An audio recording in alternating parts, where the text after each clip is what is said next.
ትዳርን የሚጠብቀው እግዚአብሔር ነው። ሰው በሀገር ስለተለያየ ትዳር አይፈርስም። ህሊና ካላችሁ ማለት ነው። ትዳርን በቁጥጥር አትጠብቁት። አንዳንዱ ሰው ትዳሩን በስልክ የሚጠብቀው ይመስለዋል። ደህና ነሽ፣ እንዴት ነሽ፣ ረቡዕ ዕለት የደወለልሽ ማን ነው ብሎ ትዳሩን የሚያስከብረው ይመስለዋል። አይደለም እኮ ትዳርን የሚጠብቅ ማን ነው? እግዚአብሔር ነው። ሴቶችም ወንዶችም ቅናታችሁን ማቆም አለባችሁ። የማይረባ ቁጥጥር ነውር ነው በእውነቱ ማለት። ሴቶችን ወንዶች ሴቶችም ቢሆን ማናት የደወለችን? እንዴት በ4 ሰዓት ደወለችን? ለምን? እኔ ብዙ ባለ ትዳሮችን ሸምግዬ ስለማውቅ ነው። እንዴት በ5 ሰዓት ደወለች? ለምንድን ነው ከሷ ጋር ሻይ የምትጠጣ የሚሉ ሰዎች አሉ። በእውነቱ ማለት እግዚአብሔር ካለ ጦርነት የላያየውን ትዳር እግዚአብሔር ግጥም አድርጎ መልሶ መስመሩን ሰራው። በእውነቱ ማለት የሁላችሁም የፈረሰባችሁን ይሰራላችሁ እግዚአብሔር። ትዳር ክቡር ነው። ጊዜ ሲገጥም ጥሩ ባለ ትዳር የሚሆን ስደት ሲመጣ ምን አደርጋለሁ አንተም ቀረ ሌላ ገባው አይባልም። ኖሩ መጠበቅ መሰደድ።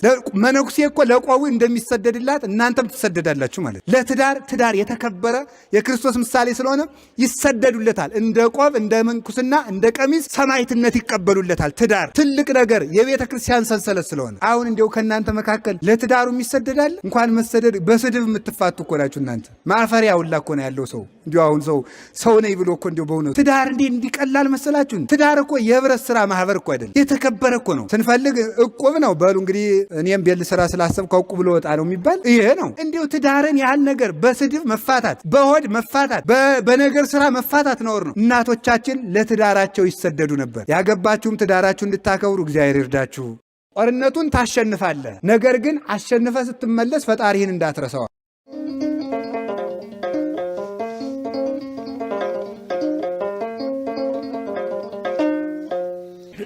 በስመ አብ ወወልድ ወመንፈስ ቅዱስ አሐዱ አምላክ። በስመ አብ ወወልድ ወመንፈስ ቅዱስ አሐዱ አምላክ። በስመ አብ ወወልድ ወመንፈስ ቅዱስ አሐዱ አምላክ።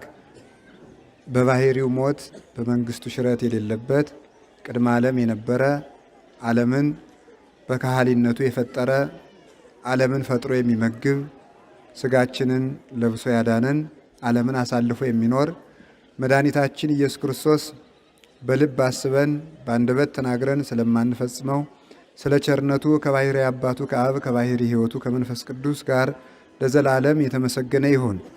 እናታችን ቅድስት ድንግል ማርያም ወላዲተ አምላክ፣ ቅዱስ መስቀሉ፣ ቅዱሳን መላእክት፣ ነቢያት፣ ሐዋርያት፣ ሰማዕታት፣ ደናግል፣ መነኮሳት ሁሉም ቅዱሳን እንደየክብራቸው ምስጋና የደረሳቸው በረከታቸው ይደርብን። ክቡር አባታችን መልአከ ሕይወት መምህር ቆሞስ አባ ወልደ ዳዊት የዚህ ታላቅ ደብር አስተዳዳሪ፣ መምህር ፍሬ ሕይወት የዚህ ደብር የመጻሕፍተ ብሉያት የሐዲሳት የፍትሐ ነገሥት ምስክር መምህር፣ የተከበራችሁ ሊቃውንተ ቤተ ክርስቲያን መምህራን፣ በየማይረጋችሁ ካህናት፣ አባቶች፣ ዲያቆናት፣ ወንድሞች፣ የእግዚአብሔር ቤተሰቦች አንድ አምላክ በሚሆን በአብ በወልድ በመንፈስ ቅዱስ ስም እንደምን አደራችሁ? እንደምን ሰነበታችሁ? እንደምን ቆያችሁ? በሀብት ስቦ በረድኤት አቅርቦ በቅዱስ ቦታው የሰበሰበን አምላካችን እግዚአብሔር ስሙ የተመሰገነ ይሁን። እንኳን ለቅዱሱ ሰማዕት ለቅዱስ መርቆሬዎስ የዕረፍት በዓል ሁላችሁንም በሰላም አደረሳችሁ። እግዚአብሔር የምስጢሩን ደጅ ከፍቶ የልቡናችንን ደጅ ከፍቶ እንዲያስተምረን ቅዱስ ፈቃዱ ይሁንልን። ወጻድቅሰ መዊቶ ይኮንን ረሲአነ፣ ጻድቅ ሙቶ ዝንጎችን ይገዛል በሚል ርዕስ እንማማራለን። ጻድቅ ሙቶ ዝንጎችን ይገዛል። መጽሐፈ ጥበብ ምዕራፍ 2 ቁጥር 20 ላይ የምናገኘው ኃይለ ቃል ነው። ሰሎሞን ነው የተናገረው። የቅዱስ ዳዊት ልጅ ቅዱስ ሰሎሞን የተናገረው ኃይለ ቃል ነው። ወፍትሑ ለእግዚአብሔር ውእቱ ላይ ለጻድቃኒሁ፣ የእግዚአብሔር ፍርዱ ፍትሑ በወዳጆቹ በጻድቃን ይገለጣል። ወህዋጼ ሳይሉ ይከውን ለሕሩያኒሁ፣ የእግዚአብሔር የቸርነቱ መጎብኘት የረድኤቱ መሰጠት በተመረጡት በቅዱሳኑ ላይ ይሆናል። እነዚህ ፍትሑን የሚገልጥባቸው ቸርነቱን የሚገልጥባቸው ቅዱሳን ከሞቱ በኋላ ዝንጉ ሰዎችን ይገዛሉ። ከላይ ሲናገር ሰሎሞን ቅድም እንዳልኳችሁ ፍትሑ ለእግዚአብሔር ውእቱ ላይ ለጻድቃኒሁ፣ እግዚአብሔር በጻድቃን ላይ ፍርዱን ይገልጣል። ፍርዱን የሚገልጥባቸው በእነሱ ነው። ምድራዊ ንጉሥ በመሳፍንቱ በመኳንንቱ ሕጉን ያስፈጽማል፣ ሕጉን ይገልጣል፣ ፍርድ ይሰጣል። ለተበደለ በሹማምቱ ይፈርድላቸዋል፣ ለበደሉ ደግሞ ይፈርድባቸዋል። እግዚአብሔር በጻድቃን አድሮ እንዲሁ የእሱ ሹማምት ናቸውና የእሱ አበጋዞች ናቸውና በቤቱ ያነገሳቸው ናቸውና እነሱ በምድር ላይ በበደለ እንዲፈርዱ ለተበደለ እንዲፈርዱለት የእግዚአብሔርን ፍትሕ እንዲያደርሱ እግዚአብሔር ለቅዱሳን ስልጣን ሰጥቷቸዋል። የረገሙት እንዲረገም፣ የባረኩት እንዲባረክ ይህንን ሁሉ የፍትሕ ስልጣን እግዚአብሔር ሰጥቷል። እሱ ብቻ አይደለም፣ የነቀሉት እንዲነቀል፣ ያፈረሱት እንዲፈርስ፣ እነሱ ያነጹት እንዲሰራ እግዚአብሔር ስልጣን ሰጥቷቸዋል። ለነቢዩ ኤርምያስ እንደተናገረ እግዚአብሔር እንድታንጽና እንድታፈርስ እንድትነቅልና እንድትተክል ስልጣን ሰጥቻለሁ። እነሱ ጦርነት ይምጣ ሲሉ ጦርነት እንዲመጣ፣ ሰላም ይሁን ሲሉ ሰላም እንዲሆን፣ ምከን ያሉት እንዲመክን፣ ውለድ ያሉት እንዲወልድ፣ ተሰደድ ያሉት እንዲሰደድ፣ ርስት ውረስ ያሉት ርስት እንዲወርስ፣ ሙት ያሉት እንዲሞት፣ ዳን ያሉት እንዲድን ለቅዱሳን እግዚአብሔር ስልጣን ሰጥቷል። ቅዱስ ጴጥሮስ ሐናንያ የሚባል ሰው በድሎ በመጣ ጊዜ ይሄንን ነው ሰርተ የመጣህ ሲለው ውሸቱን አዎ አለ ለቅዱስ ጴጥሮስ። ቅዱስ ጴጥሮስን መዋሸት እግዚአብሔርን መዋሸት ነውና ኦ ሐናንያ እፎ መላ ሰይጣን ውስተ ልብከ ከመ ታሐስሶ ለመንፈስ ቅዱስ፣ መንፈስ ቅዱስን ተዋሽ ዘንድ መንፈስ ቅዱስ ሰይጣን እንዴት መላብህ አለው። መንፈስ ቅዱስ ለሐናንያ ተገልጦ አልታየውም። የሚታይ ጴጥሮስ ነው። ቅዱስ ጴጥሮስ ግን መንፈስ ቅዱስን ዋሸህ አለው። መሳፍንት መኳንንቱን መዋሸት ንጉሱን መዋሸት ነው። መኳንንቱን ባለስልጣናቱን ማበል ንጉሱን ማበል እንደሆነ ሁሉ ቅዱሳንን መዋሸት እግዚአብሔርን መዋሸት ስለሆነ ጴጥሮስን የዋሸ ሰው መንፈስ ቅዱስን ዋሸህ ተባለ። በዚያውም ላይ ምን አለው? እነሆ የሚቀብሩ በፊትህ አለው አለው። ወዲያው ሞተና ተቀበረ። ሚስቱንም ደገመባት። ስለዚህ እግዚአብሔር ለቅዱሳን የፍትህ መገለጫ የፍትህ ስልጣንን ሰጥቷቸዋል። ለዚህ ነው በራእየ ዮሐንስ ምዕራፍ 9 ላይ ስትመለከቱ ብዙ የጊንጥ ሰራዊትንም አየው ይላል። በጊንጥ የተመሰለ አንደኛም ሰይጣን ነው፣ ሁለተኛ ቅዱሳን ናቸው። ሰይጣን በሁለት ዓለም ስለሚጎዳ ጊንጥ ይባላል። በስጋም ይጎዳል፣ ደዌ እያመጣ ትኩሳት እያመጣ፣ በነፍስም ይጎዳል፣ አፍገምግሞ ሲኦል ያወርዳልና። ቅዱሳን በሁለት ዓለም ይጎዳሉ፣ በሁለት ዓለም ይጠቅማሉ። በሁለት ዓለም ሲጎዱ በዚህ ዓለም መሬትን ተከፍተሽ ዋጭ ይላሉ፣ አራዊትን ያመጣሉ፣ ሰማይን ይለጉማሉ፣ ምድርን ይዘጓታል፣ ያትሟታል፣ የዘሩብሽን አታብቂ ብለው ደዌ እንዲመጣ ያደርጋሉ፣ ሰው እንዲቀሰፍ ያደርጋሉ፣ ሰው ያለ ዕድሜው እንዲሞት ያደርጋሉ ለእግዚአብሔር ለማይገዛ። እንዲሁ ደግሞ በስልጣነ ክህነታቸው አስረው በጸሎታቸው ከእግዚአብሔር አካሰው ይባ ቅድሜከ ጋሮሙ ለሙቆሃን በቀለ ደሞሙ ለአግብርቲከ ዘተክህዎ እንዳለ በደማቸው ተካሰው እስከ መቼ ነው የማትፈርድ ብለው ደግሞ አፍገምግመው ሲኦል እንዲወርድ ያደርጉታል። ቅዱሳን ጊንጥ በሁለት በኩል ነው የምትጎዳው። በጅራቷም ትነድፋለች፣ በአፏም ትነድፋለች። ቅዱሳንም በሁለት ዓለም አስረውም ይጎዳሉ፣ በዚህ ዓለምም ይጎዳሉ። ላላመነባቸው ፍትሐ እግዚአብሔርን በመግለጥ ለወደዳቸው ደግሞ በሁለት ዓለም ይጠቅማሉ። በዚህ ዓለም በረከተ ሥጋ ጤና ይሰጣሉ፣ ፍትሕ ይሰጣሉ። በወዲያኛው ዓለም ደግሞ መንግሥተ ሰማያትን ያወርሳሉ፣ የመንግሥተ ሰማያትን መክፈቻ ቁልፍ ይሰጣሉ። ቅዱሳን ከስምንተኛው ማዕርግ ከደረሱ በኋላ እግዚአብሔርን ለምነው አይደለም በረከት የሚሰጡት፣ በገዛ እጃቸው ከቤት እንዳለ ከቤት ካስቀመጠው ድልብ ቆንጥሮ እንደሚሰጥ ባይለጸጋ እግዚአብሔር በልቡናቸው ካሳደረው ሀብተ በረከት ይናኛሉ፣ ያድላሉ፣ ይሰጣሉ። ስለዚህ ቅዱሳን በምድርም ስልጣን አላቸው፣ በሰማይም ስልጣን አላቸውና ፍትሑ ለእግዚአብሔር ውእቱ ላዕለ ጻድቃኒሁ፣ የእግዚአብሔር ፍትሑ የሚገለጥ በማን ነው? በጻድቃን ነው። ፈርዖን ሲያጠፋ በሙሴ ነው የፈረደበት እግዚአብሔር። ሌሎችም ሰዎች ሲያጠፉ በጻድቃን እያደረ ፍትህ ይገልጣል እግዚአብሔር።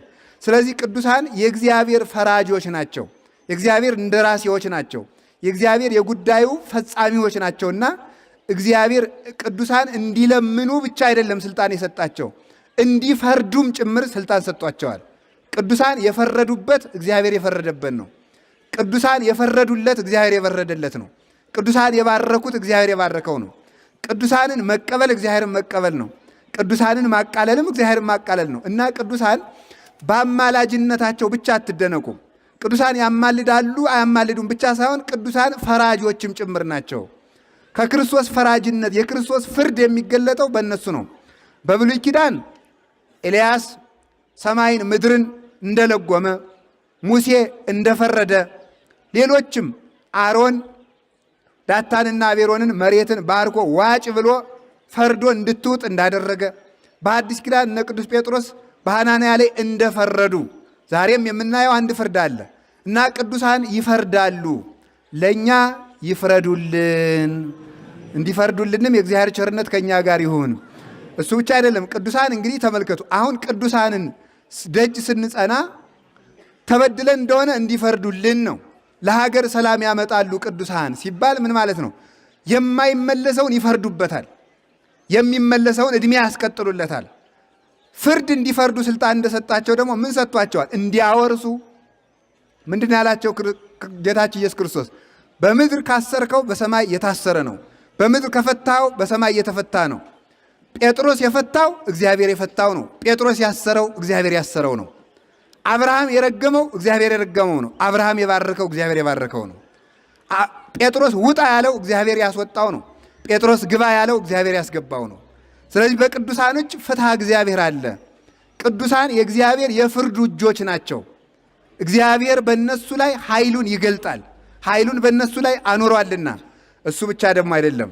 ቅዱሳን የሚፈርዱ ብቻ ሳይሆን ደግሞ ረድኤቱን እንደሚገልጥባቸው ወህዋጼ ሳይሉ ለእግዚአብሔር ይከውን ላዕለ ኅሩያኒሁ፣ የእግዚአብሔር ረድኤቱ የእግዚአብሔር መጎብኘቱ በቅዱሳኑ ላይ ይሆናል። አያችሁ፣ ቅዱሳን ሁለት ነገር ነው የሚሰጡን ማለት ነው። አንደኛ የእግዚአብሔርን ፍርድ ይገልጣሉ፣ ሁለተኛ ደግሞ ቸርነቱ በእነሱ ይገለጣል። በረከተ ጻድቃን በረከተ እግዚአብሔር ላዕለ ርእሰ ጻድቃን ይላል ሰሎሞን መጽሐፈ ምሳሌ ምዕራፍ 10 ላይ ምን ብሎ የሚናገረው? የእግዚአብሔር በረከት በጻድቃን ራስ ላይ ነው። እግዚአብሔር ወህዋጼ ሳይሉ እግዚአብሔር በቸርነት ዓለምን ሊያድነው ሲያስብ የሚመጣው በቅዱሳን ነው። እግዚአብሔር ዓለምን ሲምር የሚመጣው በእነሱ ነው። በእነሱ በኩል በረከት ይመጣል፣ ቸርነት ይገለጣል። ስለዚህ ፍትሁም በቅዱሳን ነው፣ ቸርነቱም በቅዱሳን ነው። እግዚአብሔር ዓለምን ሊቀስፍ ሲያስብ መጀመሪያ አብርሃምን ያማከረ።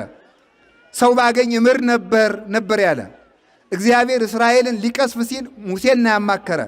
እኒህ ሰዎች በድለውኛል፣ ህድገኒት ስዮም በማቴ ፈርጄ እንዳጠፋቸው ተወኝ ነው ያለው። እግዚአብሔር ሊፈርድ ሽቶ አይደለም እንዲህ ያለው። ምን ለማለት ሽቶ ነው?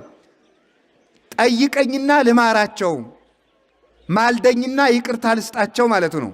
ስለዚህ እግዚአብሔር ዓለምን በዝናብ ቢጎበኘው፣ በጠል ቢጎበኘው፣ በሀብት ቢጎበኘው፣ በጤና ቢጎበኘው፣ በሰላም ቢጎበኘው፣ ባለትዳሮችን በልጅ ቢጎበኛቸው፣ ባይታውያንን ጾር ቢያበርድላቸው፣ መነኮሳትን ፍቶታት እኩያት ኃጣው ርኩሳትን ቢያቀልላቸው፣ ለሰማይታት ጠል ቢያወርድላቸው፣ እሳት ቢያበርድላቸው፣ አንበሳ ቢያሰግድላቸው የሚጎበኛቸው በቅዱሳን ነው።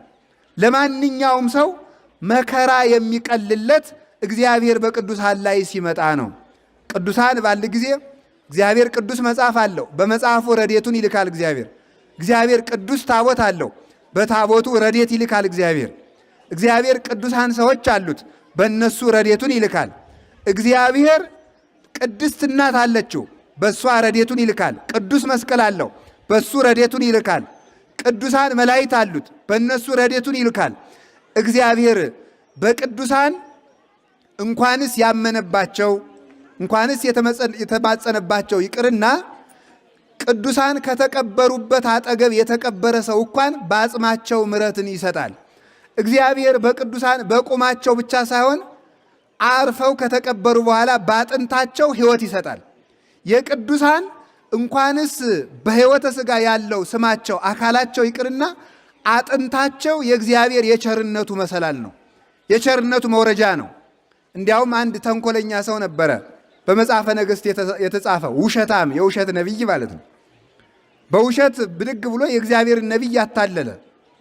እግዚአብሔር መልእክት ሲልከው በመንገድ ላይ ሰው የጠየቀህ እንደሆነ ግባ ቢልህ እንዳትገባ ብሎ አንድ ነቢይ ላከ። አንድ ሐሰተኛ ነቢይ ደግሞ መጣና እውነተኛውን ነቢይ ያታለለው። ምን ብሎ? እግዚአብሔር ናህኔ ቤት ምሳ ብላ አለው። አይ እግዚአብሔር ከሰው ቤት እንዳትገባ ብሎኛል፣ እኔንም እኮ ግባ በለው ያለኝ እግዚአብሔር ነው ብሎ አታለለው። ከዚያ በኋላ ገብቶ በላ። ሲወጣ ያንን ነቢይ አንበሳ በላው። ይሄኛው ሐሰተኛው ነቢይ አየና አጽሙን አገኘ፣ ቀበረ። መጨረሻ ላይ ምንድን ያለ መሰላችሁ? ቅብሩኒ ሀበ ተቀብረ ብእሴ እግዚአብሔር፣ የእግዚአብሔር ሰው ከተቀበረበት መቃብር አጠገብ ቅበሩኝ። እስኪ በሉ ሁላችሁም የእግዚአብሔር ሰው በሉ። ከተቀበረበት መቃብር አጠገብ ምን በሉኝ አለ? ቅበሩኝ አለ። በኋላ ተመልከቱ፣ ንጉሥ ነግሶ የሌሎችን ሐሰተኛ ሰዎች አጽም ሲያቃጥል የዚያ ሰው አጽም ሳይቃጠል ቀርቷል በብሉይ ኪዳን። ለምን? ከቅዱሱ ነቢይ አጠገብ በምን አረቱ? በመቀበሩ ነው፣ በመቀበሩ ነው። ስለዚህ ቅዱሳን ወይት ቀጠቀጥ አይጽምቲሆሙ፣ አጥንታቸው አንድ እንኳን አይሰበርም ማለት ተጥላ አትቀርም ብቻ ተሰብስባ በአግባቡ ትቀበራለች ብቻ እንዳይመስላችሁ። ቅዱሳን አንዱ አጥንታቸው በዚያ ታች ቢጣል፣ አንዱ አጥንታቸው በምስራቅ ቢጣል፣ አንዱ አጥንታቸው በምዕራብ በሰሜን በደቡብ ቢዘራ ያቺ አጥንት የወደቀች አጥንት አይደለም። የእኔ እጅ ተቆርጦ አንዱ በታች አንዱ በላይ ቢጣል ወይ ይወድቃል፣ ወድቆ ይቀራል። የአንድ ቅዱስ አጥንት ግን ሲጣል ወይ ይትቀጠቀጥ የተሰበረ አይደለም፣ እዚያ ሆኖ ስራ ይሰራል፣ ጠላቶቹን ይፈርድባቸዋል። ስሙን የሚጠሩትን ግን አጥንቱ ካለበት ሆኖ ምሕረት ይሰጣል። የቅዱሳን አጽማቸው የእግዚአብሔር መንበር ነው፣ የእግዚአብሔር የብርሃኑ መገለጫ ነው፣ የጠለ ምሕረቱ ምንጭ ነው። እግዚአብሔር በዚያ ላይ ምሕረትን ቸርነትን ይሰጣል። የቅዱሳንን አጽማቸውን መሸከም ምን መሸከም መስላችሁ? የአንድ ሰው አጽም መሸከም አይደለም፣ የእግዚአብሔርን ሰረገላ መሸከም ነው። በዚያ አጽም ላይ ያለው ማን ነው? እግዚአብሔር ስለሆነ። ስለዚህ ቅዱሳን ስማቸው የእግዚአብሔር የቸርነቱ መገለጫ ነው። አካላቸው የቸርነቱ መገለጫ ነው። መቃብራቸው የቸርነቱ መገለጫ ነው። ስዕላቸው የቸርነቱ መገለጫ ነው። ስማቸው የቸርነቱ መገለጫ ነው። አፈራቸው የቸርነቱ መገለጫ ነው። ገድላቸው የቸርነቱ መገለጫ ነው። አጽፋቸው የቸርነቱ መገለጫ ነው። መጎናጸፊያቸው የቅዱሳን ጨርቃቸው ራሱ የእግዚአብሔር ቸርነት ይገለጥበታል፣ የእግዚአብሔር ኃይል ይገለጥበታል። ምን አደረገ? ተመልከቱ። ኤልሳ መምሩ ኤልያስን ሸኝቶ ሲሄድ ዮርዳኖስ ሞላበት። ምን አደረገ? ሞልቶ አገኘው፣ መሻገር ያጣ። ትዝ ሲለው የስግደት ወዝ የጠገበች የኤልያስ መጎናጸፊያ በላዩ ላይ አለች። ከዚያ ምን አለ? የመምር የኤልያስ ኃይል አለ አይደለ? የኤልያስ አምላክ ይህንን ባህር ክፈልልኝ ብሎ ሲመታው በኤልያስ መጠምጠሚያ ባህር ተከፍሎለት ተሻግሯል። የቅዱሳን ጨርቃቸው ሁሉ የእግዚአብሔር ማደሪያ ነው። ለምን ስትሉ እግዚአብሔር በነፍሳቸው ላይ ያድራል። በነፍሳቸው ላይ ካደረስ ስጋቸውን ይቀድሳል። ስጋቸውን ከቀደሰስ ጨርቃቸውን ይቀድሳል። አካላቸው ብቻ ሳይሆን ልብሳቸው ይቀድሳል። ኩሉ ዘለከፎ ለመስዋዕት ይቀደስ። መሰዊያውን የነካ ታቦቱን የነካ ይቀደሳል። ታቦቱን የዳሰሰው ካህን ተቀድሶ በዚያ እጁ ሕዝቡን ሲባርክ ይቀደሳል። ቅዱሳን የእግዚአብሔር መሰዊያዎች ናቸው። የእግዚአብሔር ታቦቶች ናቸው። ይታምሩኑ ከማንትሙ ታቦቱ ለመንፈስ ቅዱስ እንዳለ ቅዱስ ጳውሎስ ታቦት ስለሆኑ ተመልከቱ። ታቦቱ የተጎናጸፈው መጎናጸፊያ ሰውን እንደሚቀድስ መርገምም በረከትም እንደሚሰጠው ሁሉ ቅዱሳን የእግዚአብሔር ታቦቶች ስለሆኑ እግዚአብሔር ስላደረባቸው ታቦቱ የተጎናጸፈው ቀጸላ የእግዚአብሔር ቸርነት የእግዚአብሔር ኃይል እንዳለበት ሁሉ የቅዱሳን ልብ የእግዚአብሔር ጽላት የእግዚአብሔር ታቦት ስለሆነ አካላዊ ቃል በረዴት በመንፈሰ ልደት ስለሚያድርባቸው ልብሳቸው ቅዱስ ነው፣ መቋሚያቸው ቅዱስ ነው። ስለዚህ ነው አቡነ ተክለ አልፋ ዘዲማ ጊዮርጊስ ባረፉ ጊዜ መቋሚያቸው ይዛ ለደቀ መዛሙርቶቻቸው መምህራችሁ አልፏልና ኑ ተባረኩ፣ ኑ ቅበሩት ብላ ተናግራለች። መቋሚያይቱ እግር አውጥታ አፍ አውጥታ ሂዳ ማለት ነው። ቅዱሳን የነኩት መቋሚያ እንኳን ቅዱስ ነው። ልብሳቸው ሁለንተናቸው ጭራቸው የቅዱሳን ነው ያልኩኝ። የቅዱሳን ቅዱስ ነው። እስቲ የቅዱሳን በሉ። ቅዱሳን የሆኑ ሁሉ የነኩት ቅዱስ ነው። ቅዱስ እግዚአብሔር በእነሱ አድሯልና። ስለዚህ የቅዱሳን አባቶቻችን በረከታቸው ይደርብን። ስለዚህ ቅዱሳን ይፈርዳሉ። ቅዱሳን ይፈርዳሉ በሉ። ቅዱሳን ይምራሉ በሉ። ምን ይላሉ? ይምራሉ፣ ምሕረት ይሰጣሉ። ብፁዓን መሐሪያን ብሏቸዋል እኮ። አሁን አንዳንድ ጊዜ ሰዎች ምን ይላሉ? እምነት የሌላቸው ሰዎች መርቆሬዎስ ማረኝ ለምን ትላላችሁ? ጊዮርጊስ ማረኝ ለምን ትላላችሁ? ማርያም ማሪኝ ለምንድን ነው የምትሉት? እግዚአብሔር ማረኝ ይባላል እንጂ። ይህ እኮ የእግዚአብሔርን ስልጣን መጋፋት ነው። እኛ አልተጋፋንም። የሚምሩ ሰዎች ምስጉኖች ናቸው ያለማን ነው? እግዚአብሔር ነው። እናንተ የማራችሁትን እምራለሁ ብሏል። ተመልከቱ። ለላሃ ደግሙ ኃጢአተ ይተሃደግ ሎሙ። ተመልከቱ ኃጢአታችሁ ተመልከቱ። ኃጢአቱን ይቅር ብያለሁ ያላችሁትን ይቅርላችኋለሁ። ዮሐንስ ወንጌል ምዕራፍ 24 ላይ ቅዱሳን ኃጢአትን ይቅር ማለት ይችላሉ። ይቅር ማለት እግዚአብሔር ይቅር ይበልህ ሲሉ እግዚአብሔር ይቅር ይላል። እግዚአብሔር ይርገምህ ሲሉት ይረግማሉ። ስለዚህ ቅዱሳን ኃጢአትን ይቅር የማለት ስልጣን አላቸው። ይቅር የማለት ማለት ነው እግዚአብሔርን ስልጣን ተክተው ነው አይደለም። እግዚአብሔር ይቅር ይበልህ ብለው በእግዚአብሔር ስልጣን ይቅርታን ስርየትን ይሰጣሉ። ኃጢአት ይቅር እንዲባል ያደርጋሉ። ኃጢአት ደግሞ ይቅር እንዳይባለት የማድረግ ስልጣን፣ የመፍረድ ስልጣን አላቸው። እንዲያውም ልብ ብላችሁ እንደሆነ ኋላ መድኃኒታችን ኢየሱስ ክርስቶስ ሲመጣ ምን ይመስላችኋል? የሚፈርዱት እነማን ናቸው? ሐዋርያት ናቸው። ክርስቶስ አንተ ወደዚህ ግባ፣ አንተ ወደዚህ ግባ የሚል ይመስላችኋል? ሐዋርያት ምንድን ነው የምትሰጠን ሲሉት ምንድን ነው ያላቸው? በ12 ነገድ ትፈርዳላችሁ አላቸው። ያ ማለት ነው 12 ሐዋርያት በወንበር ተቀምጠው አንተ እንዲህ ስታደርግ የኖርክነህ፣ አንተ እንዲህ ስታደርግ የኖርክነህ ይላሉ ማለት ነው? አይደለም። በ12 ወንበር ተቀምጣችሁ ማለት የእናንተ ክህነት ነው ኋላም ሰውን በግራ የሚያቆመው። የእናንተ ክህነት ነው ሰውን በቀኝ የሚያቆመው። የእናንተ ትምህርት ነው ሰውን በግራ የሚያቆመው። የእናንተ ትምህርት ነው ሰውን በቀኝ የሚያቆመው። የእናንተ ስርዓት፣ የእናንተ መስዋዕት፣ የእናንተ ሕግ ሰውን ለግራም ለቀኝም ያደርገዋል ማለቱ ነው።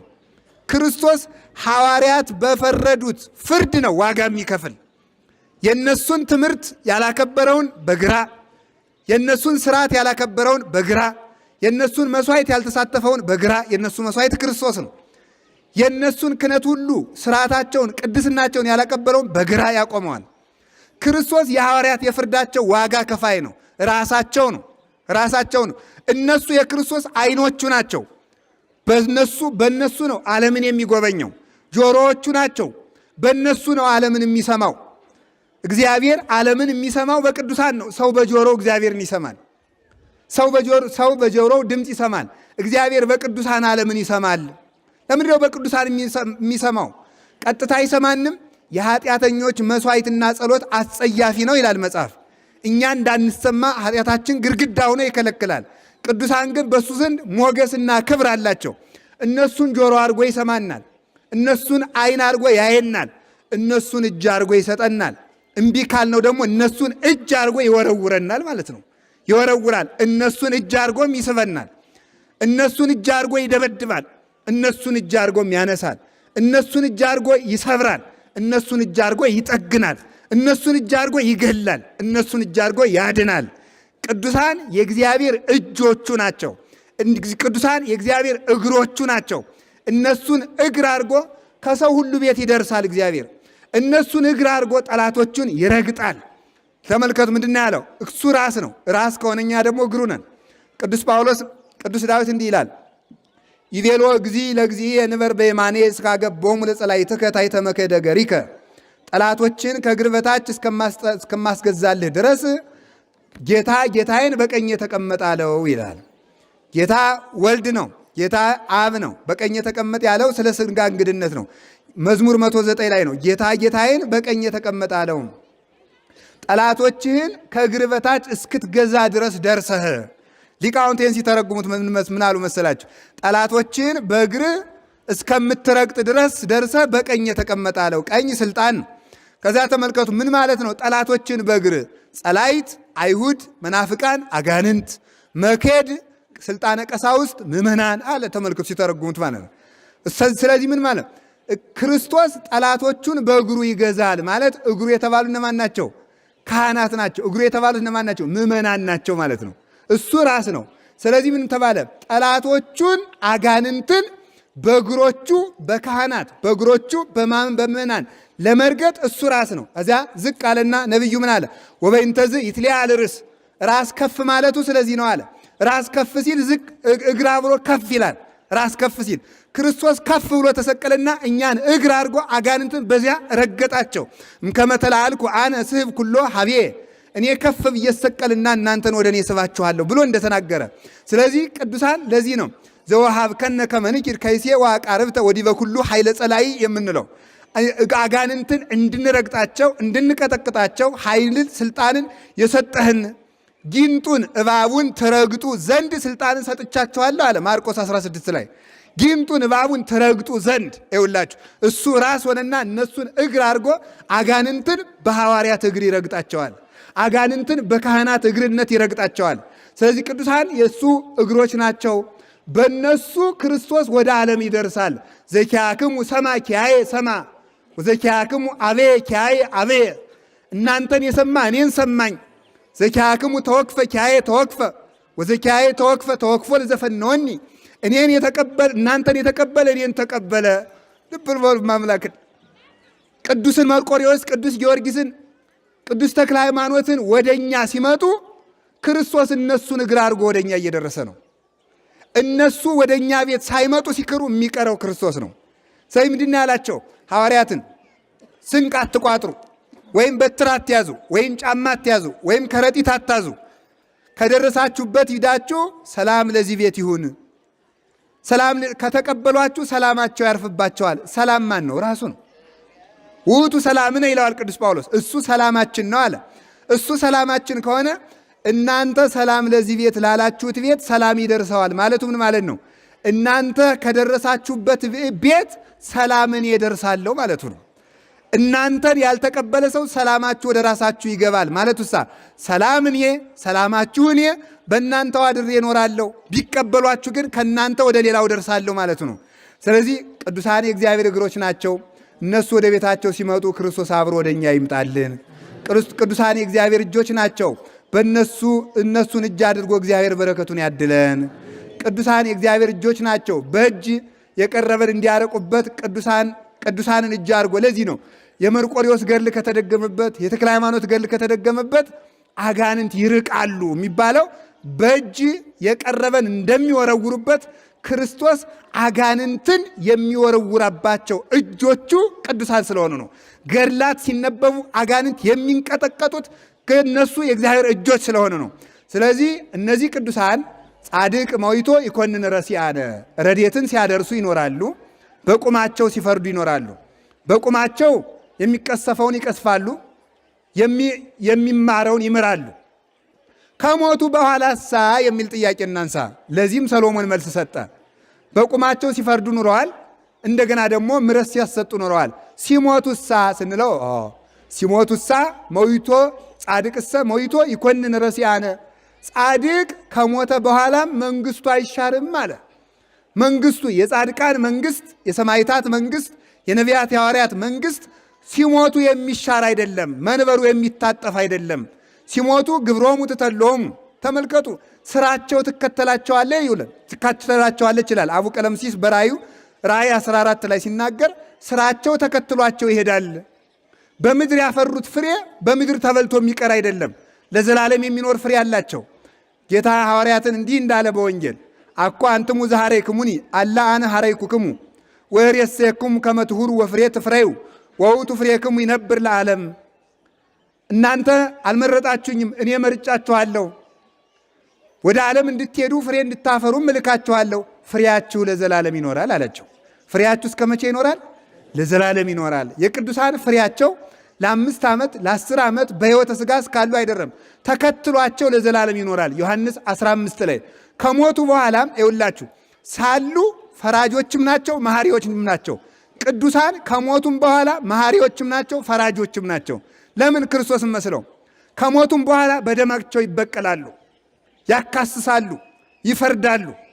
ካደም ተመልከቱ፣ ከሞቱም በኋላ ምሕረት ይሰጣሉ።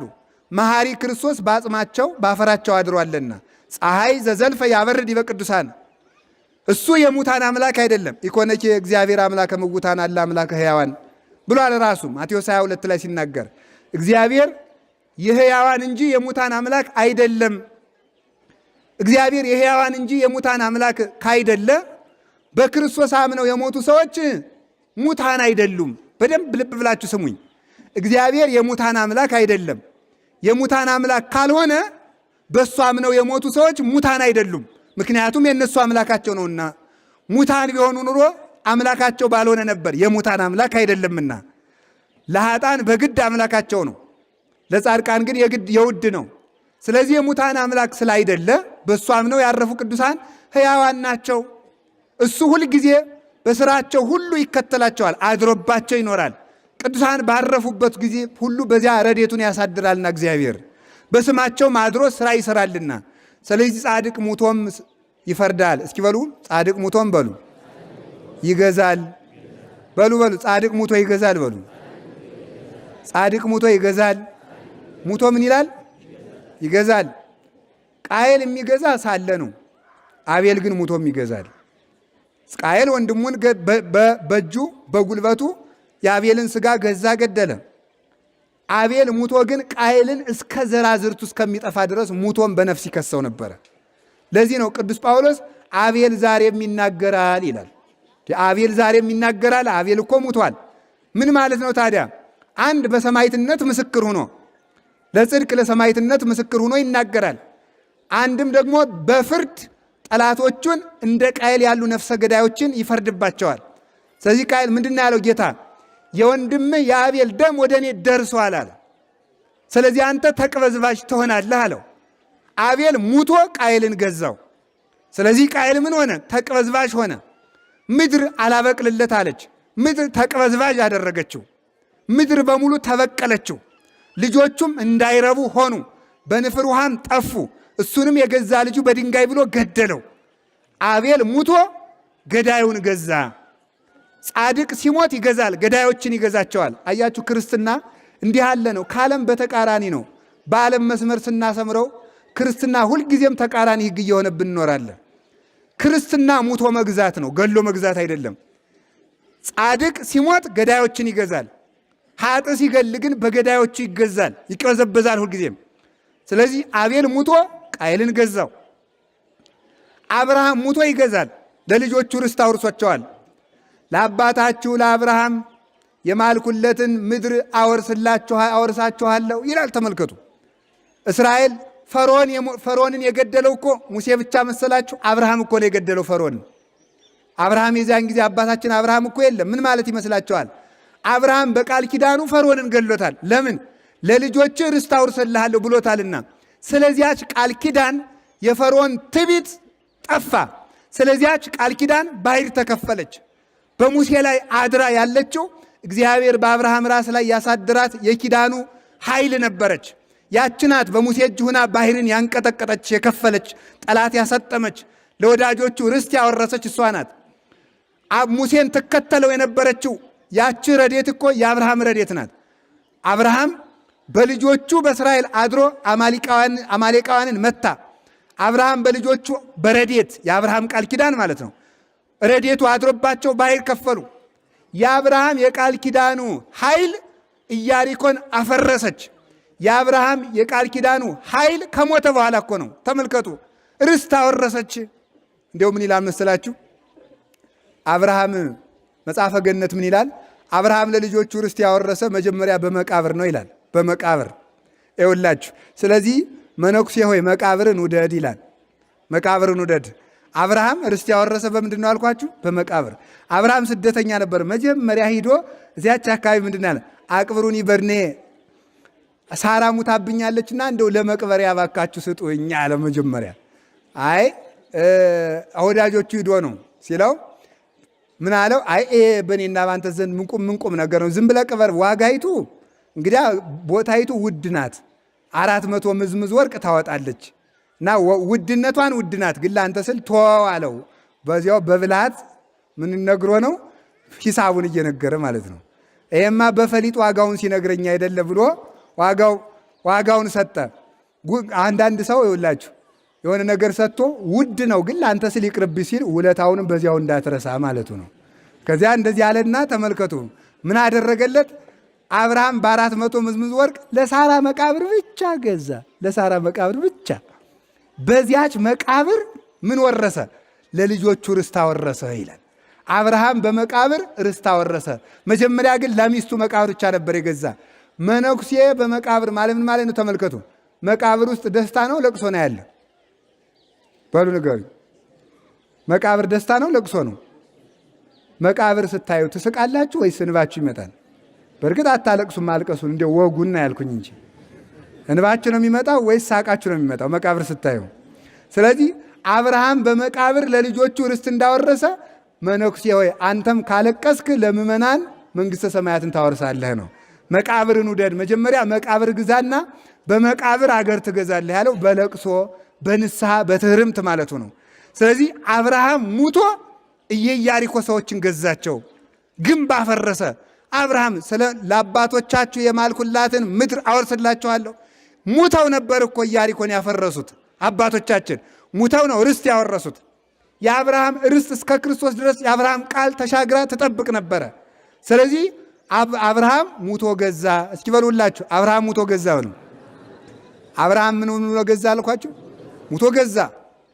ልበ አምላክ ቅዱስ ዳዊት ሙቶ ይገዛ ነበረ። ልጁ ሰሎሞን በኃጢአት በተሰነካከለ ጊዜ በወደቀ ጊዜ እግዚአብሔር ምንድን ነው ያለው? ሰሎሞን መንግሥትህን ለሁለት እከፍልብሃለሁ፣ ግን ስለ አባትህ ስለ ዳዊት ስል በዘመንህ አላደርገውም አለ። ስለዚህ ምን አደረገ? ቅዱስ ዳዊት ሙቶም የሰሎሞንን መንበር ይጠብቅ ነበር። በምን? በቃል ኪዳን። ሙቶ ያስተዳድራል ቅዱስ ዳዊት። ተቀብሮም ያስተዳድር ነበረ፣ ተቀብሮም ይገዛል ማለት። ስለዚህ ቅዱሳን ከሞቱ በኋላም ይገዛሉ። በረድኤትም ያስተዳድራሉ፣ በኃይልም ያስተዳድራሉ። በኃይል ጠላት እየተበቀሉ፣ በረድኤት ወዳጆቻቸውን እየጠበቁ ያስተዳድራሉ፣ ይመራሉ ቅዱሳን። ኋላ እንግዲህ ደግሞ ተመልከቱ፣ ከጌታ ዘመን ደረስን። ዮሐንስ መጥምቅ ሙቶ ጠላቶችን ገዝቷቸዋል። አይደለም እንዴ? ሙቶ ጠላቱን ገዝቷል። ማንን? ፈርዖን ሄሮድስን። ምን አደረገ ሄሮድስ? እንደምታውቁት ታሪኩን ለዘፈን ብሎ የቅዱስ ዮሐንስን አንገት አስቆርጧል። አይደለም? ለዘፈን ብሎ የቅዱስ ዮሐንስ አንገትን አስቆረጠ። ኋላ የዘፈነችለት ያቺ የኃጢአት ሚስቱ ልጅ ሄደችና አይድረስ እኮ ነው እናንተ አይድረስ ነው። ሄደችና ምን አለችው? ሄሮድስ እይደለወከ ታውሱ ብሲተፊኡሁ ከፊልጶስ አለችው።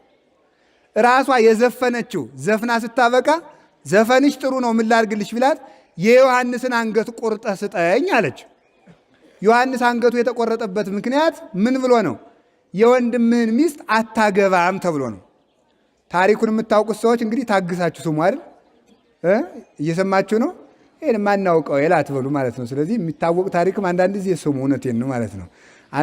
እውቀት እኮ ችግር ነው በእውነቱ አይደል? እውቀት ያስታበያል፣ ፍቅር ግን ለዘላለም ይኖራል አለ። ስለዚህ ምን ማለት መሰላችሁ? ስለዚህ ዮሐንስ አንገቱን የተቆረጠ በዚያች ሴት ምክንያት ነው። አስቆርጣ ሲያበቃ እየሮጠች ዳ ምንድን ነው ያለችው? ሄሮድስ የወንድምን ሚስት ልታገባት አይገባም አለች። ማናት እንደዚህ ያለችው? አብዳ እኮ ነው። ራሷ ያስቆረጠችው ሴት ናት። ፊት ኃጢአት ማሰራት፣ ኋላ ምስጢር ማውጣት ምን የሚለው በሰይፍ በሉልኝ፣ በሰይፍ ተፍጃጁ ማለት ነው። እናቲቱንም መሬት ተከፍታ ዋጠች። ማን ቀረ? ሄሮድስ። ከዚህ በኋላ ንጉሡ ወስዶ አሰረው። ተልቶ ሸቶ የገዛ ስጋውን እየቦጨቀ እየበላ ሞተ። መዊቶ ጻድቅ ተመልከቱ። ጻድቅሰ መዊቶ ይኮንን ረሲአነ። ዮሐንስ ሙቶ ጠላቱን ገዛ። እየበረረም 15 ዓመት እስከ ምድረ አረቢያ ድረስ ወንጌልን አስተማረ። ሄሮድስ ግን ስም አጠራሩ በሙሉ ከምድረ ገጽ ጠፋ ማለት ነው። ስለዚህ ጻድቃን ሙተውም ይፈርዳሉ። ዛሬም የዮሐንስ ስም ቤተ ክርስቲያን ታንጾለት፣ ገር ተጽፎለት፣ ታቦት ጽላት ተቀርጾለት፣ በዓል ተሰይሞለት፣ ማሕሌት እየተቆመለት፣ ድርሳን ተደርሶለት፣ ገድሉ እየተነበበለት፣ ስግደት እየተሰገደለት አለ። ዛሬም ዮሐንስ ሄሮድሶችን ይገዛል።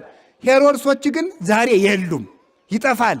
ሄሮድስ በቃል ኪዳን የወለደው ልጅ የለውም። ዮሐንስ በቃል ኪዳን የወለደው ልጅ ግን ሞልቶታል። ስለዚህ ጻድቃን ሙተው ይገዛሉ። በምስጢር ግን ስትወዱ ጻድቀ ባሕሪ ኢየሱስ ክርስቶስ ሙቶ ሞትንና ዲያብሎስን ይገዛል ነው። ጻድቀ ባሕሪ ክርስቶስ ጻድቃን ሲባሉ በእግዚአብሔር ሕግ ጻድቃን የሆኑ እውነተኞች ማለት እውነተኛ ኑሮ የኖሩ። ክርስቶስ ጻድቅ ሲባል ደግሞ እውነተኛ የባሕርይ አምላክ ማለት ነው። እውነተኛ የባሕርይ አምላክ ጻድቅ ሙቶ ዝንጎችን ይገዛል። ጻድቀ ባሕርይ ክርስቶስ በሞቱ ሞትን ይገላል። ዝንጎች አጋንንትን ይገዛቸዋል። ከሱ የዘነጉትን ዲያብሎስ ልብ የለውም፣ ሁልጊዜ ማለት ነው። ልብ የለውም። አንድ ቀን ክርስቶስ ነግሮት ይረሳዋል። አልዓዛርን ሲያስነሳ ሕይወት ነው ይላል። መልሶ ደግሞ ሩቅ ብእሲ ይለዋል ሲደክም እያየ። ያን ልብ የለሽ ሰይጣን ክርስቶስ በሞቱ ሞትን አጠፋ። ዝንጎችን ሙቶ ይገዛል። እንግዲህ ትዝ ይላችሁ እንደሆነ እንደምታስታውሱት በብሉይ ኪዳን ሙተው የገዙ በጣም ብዙዎች ናቸው። ለክርስቶስ አምሳል የሆነ ግን አንድ ሰው ነበረ። ማን ነው? ሶምሶን ነው። ሶምሶን ኃጢአት ድሮ እንደምታውቁት በአንድ እጁ ቤት የሚደረምስ ነው። በአንድ እጁ አንበሳ በጡጫ ብሎ የሚገል ሰው ነው። ኃጢአት ሲሰራ ግን እዚች ላይ ፀጉር ነበረችበት እንደምታውቁት። ያቺ ፀጉር ስትላጭ ኃይሉ ደከመ።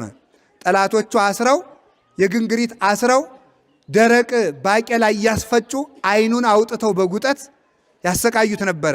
ፀጉሩ ስትላጭ የእግዚአብሔር ረድኤት ተለይታው ነበርና ኋላ ፀጉሩ ብቅ አለች። ትንሽ መብቀል ጀመረ። ሲበቅል ምን ያህል ተመልከቱ። ሲበቅል ምንድን ነው መሰላችሁ? ኃይሉ ተመለሰለት። ኋላ ፍልስጤማውያን በሙሉ ሶምሶንን ጥሩት፣ ይስፈን፣ ደስ ይበለን አሉ። ጠጃቸውን እየጨለጡ ጮማቸውን እየቆረጡ በአደባባይ ከበው። ሶምሶን የፍልስጤማውያን መሳለቂያ ሆኖ ከመሃል ላይ ሲመጣ ፈጣሪ ኢየሱስ ክርስቶስ ፈጣሪ እግዚአብሔር ሆይ እኔ ከብርበት ገንበት ብዬ አይደለም ለአሕዛብ መሳለቂያ እንዳልሆን ኃይሌን መልስልኝና አብረህ ግደለኛል። ኃይሉን እግዚአብሔር መለሰለት። ምሰሶውን አስዙኛልና የሚመራውን ለዘፈን የሚመራውን ምሰሶውን አስዘው ነቅ ሲያደርገው ድርምስ ብሎ ጠላቶቹን ፈጃቸው። የሚገርማችሁ ሶምሶን በቁሙ ከገደላቸው ሙቶ የገደላቸው ይበዛሉ። ያችን ጠጉር እመቤታችን ናት ይላል አባ ጊዮርጊስ። ሶምሶን አዳም ነው፣ ረድኤት ተለይታው ነበረ። ፀጉሩ ስትበቅል ኃይሉ ተመለሰችለት። እመቤታችን ስትወለድ የአዳም ኃይሉ ተመለሰ ይላል። ኃይል የመለሰች እመቤታችን ናት። ለሁላችንም ኃይላችንን ትመልስልን። ሁላችንም ደክመናል በእውነቱ። ለዚህ ነው ዲያቆኑ ሲጸልይ ሚጢ ለሐየ ዋስተፍስህኒ የሚላል። ወላዲተ አምላክ ስፈጠር የነበረኝን ውበት መልሽልኝ፣ በኃጢአት ጎስቁያለሁና ያንን ውበቴን ረድኤቴን መልሽልኝ የሚላት ስለዚህ ነው። ስለዚህ ያ ሶምሶን የተባለ ደግሞ በሁለት ስለሚያስተረጉም አንድ ክርስቶስ ነው። ሶምሶን ሲሞት በቁሙ ከገደላቸው ሲሞት በሞቱ የገደላቸው ይበዛሉ። ክርስቶስም በስጋ ሳለ ካወጣቸው አጋንንት በሞቱ የቀጠቀጣቸው ይበዛሉ። ዲያብሎስን እስከ ወዲያኛው ቀጥቅጦ ያጠፋው በሞቱ ስለሆነ ክርስቶስ ሙቶ አጋንንትን ገዛ። ክርስቶስ ሙቶ አጋንንትን ገደለ። በሞቱ የሚገድል ከክርስቶስ በቀር የለምና ጻድቀ ባሕርይ ክርስቶስ በሞቱ ሞቱን ይገላል። በሞቱ ሞትን ያጠፋልን እግዚአብሔር የተመሰገነ ይሁን። እሱ ያደረባቸው ቅዱሳን ደግሞ እንዲሁ እሱን እኔን ምሰሉ ብሏቸዋልና በስራ ስለመሰሉት በኃይል ይመስሉታል። በስራ መስለውታል። እሱን መስለው ይሞታሉ። እሱን መስለው ስለሞቱ የእሱ ሞት ጠላት እንዳጠፋ የሰማዕታት ሞት ደግሞ ጠላቶቻቸውን ይበቀላል። የሰማዕታት ሞት እሱ ገዳዮችን እንዳጠፋቸው እንዲሰቀል ያደረገውን የመከረውን ጋኔን በመስቀሉ ቀጥቅጧል። እንዲሰቀል ያደረገውን ሞት በሞቱ ቀጥቅጧል። ሰቃዮቹ ደግሞ ስላልተመለሱ በሌላ ንጉሥ ቀጥቅጧቸዋል። ወናሁ ይትሐደግ ለክሙ ሀገረክሙ በዶ መቅደሳችሁ ምድረ በዳ ይሆናል ብሎ ነበር። አይሁድን በ70 ዓመተ ምህረት ተማርከው ተበትነው እንዲዘሩ አድርጓቸዋል። እነሆ ዛሬ መቅደስ የለም፣ መስዋዕት የለም፣ ክህነት የለም፣ ትንቢት የለም። አይሁድ ግን ያጭበረብራሉ። ገና መሲሁ አልተወለደም ብያሉ። እንዲያውም ማቴዎስ 23 ላይ ወወፂኦ እግዚእ ኢየሱስም ቤተ መቅደስ ሆረ ወነበረ ውስተ ደብረ ዘይት ይላል። ጌታችን ኢየሱስ ክርስቶስ ከቤተ መቅደስ ወጥቶ ሄደና በደብረ ዘይት ተቀመጠ ይላል። በምኩራብ ሲያስተምር አልሰሙትም ነበረ። ይህንን ቅዱስ ቄርሎስ ሲተረጉም ምንድን ነው የሚለው? ክርስቶስ ከአይሁድ መቅደስ ሲወጣ 3 ነገር ይዞባቸው ወጣ። 1 ትንቢት፣ 2 ክህነት፣ 3ኛ መንግስት ይዞባቸው ወጣ ይላል። የትንቢት ባለቤት ነውና ትንቢቱን ስላልተቀበሉት የተፈጸሙት ስላልተቀበሉ ነቢይ የላቸውም። አሁን ዛሬ አይሁድ ነቢይ የላቸውም።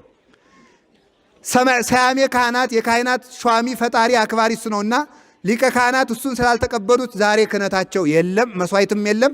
ታቦቷንም አስቀድሞ ወደ ኢትዮጵያ አምጥቷታል።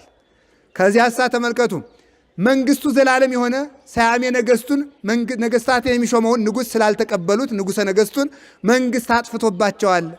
የግድ ንጉሥ አላቸው እንጂ ተቀብቶ የሚነግስ በእግዚአብሔር ፈቃድ የነገሰ የዳዊት መንግስቱ ዛሬ የላቸውም። እነዚህን አስወሰዳቸው። መቅደሱንም በ70 ዓመተ ምህረት አፈረሰ። አይሁድንም ለባርነት ከ1800 ዓመት በላይ ተቀጥቅጠው እንዲገዙ አድርጋቸዋል። ክርስቶስ ሙቶ ጠላቶችንም ተበቅሏል፣ ወዳጆችንም አክብሯል፣ አጋንንትንም አጥፍቷል፣ ሞትንም አጥፍቷል። እኛም እየሞትን እንድንገዛ ስልጣን የሰጠን እግዚአብሔር የተመሰገነ ይሁን። በኋላስ በሐዋርያት አድሮ ተመልከቱ፣ አጋንንትን ተበቀላቸው፣ ጣዖታትን አፈረሰ። ሙቶ ነው እሱ እኮ ሙቷል፣ ተነስቷል። ግን እሱ ከሞተ በኋላ የእሱ ሐዋርያት አጋንንትን ድል ነሱ፣ ሞትን ድል ነሱ። ምን ማለት ነው? ቢሞት ያነሱበታል፣ ቢያም ይፈውሱበታል፣ ቢያመነፍቅ ያስተምሩበታል፣ ቢያስክድ ያሳምኑበታል፣ ቢያርቅ ያቀርቡበታል። እና ተመልከቱ ቅዱሳን ሐዋርያት የክርስቶስን ጠላቶች አጠፉ። ሙቶ በሐዋርያት ገዛ። ሐዋርያት ሙተው ደግሞ ጠላቶቻቸውን ገዙ። በቃል ኪዳን፣ በክህነት፣ በመስዋዕት፣ በትምህርት በእነዚህ ሲገዙ ኖሩ። ከዘመነ ሰማዕታት ደረስን። ሌሎቹ ሰማዕታትም እንደዚሁ ሙተው ገዙ። ሰማዕትነት የጀመረው ከእስጢፋኖስ ነው። ሙሉ ታሪኩን አልተርክም እንዳይረፍድብን። እስጢፋኖስ ምንድን ያደረገ? እስጢፋኖስን አይሁድ የገደሉት ክርስቲያን እንዲያንስ ብለው ነው። እሱ አብነት እየሆነ እያስተማረ ስላስቸገረ እሱን እንግደልና ክርስቲያን እናጥፋ ብለው ገደሉት። እስጢፋኖስን በድንጋይ ወግረው ሲገሉት ተመልከቱ። ክርስቲያኖች በመላው ዓለም ተበተኑ። በጳንጦስ፣ በገላትያ፣ በቀጰዶቅያ በሌሎችም ሀገሮች ተበተኑ። እነዚያ የተበተኑት በየሀገሩ እያስተማሩ ክርስትናን አስፋፉ ማለት ነው። እስጢፋኖስ ሙቶ አይሁድን ገዛቸው፣ ክርስትናን አስፋፋ። ከዘመነ ሰማዕታት ደረስን። ከሰማዕታት አንዱ መርቆሬዎስ ነው። እዚህ ለመድረስ ነው። ቅዱስ መርቆሬዎስ ነው። አባቱ ኖህ ይባላል። እናቱ ታቦት ትባላለች። በኋላ ስማቸው ክርስቲያን ሲሆኑ ያገኙት ስም ነው። በሮም ተወልዶ ያደገ ነው። አባቱ እና አያቱ አውሬ አዳኞች ናቸው። አውሬ እያደኑ የሚበላውን ይበላሉ፣ የማይበላውን አይበሉም።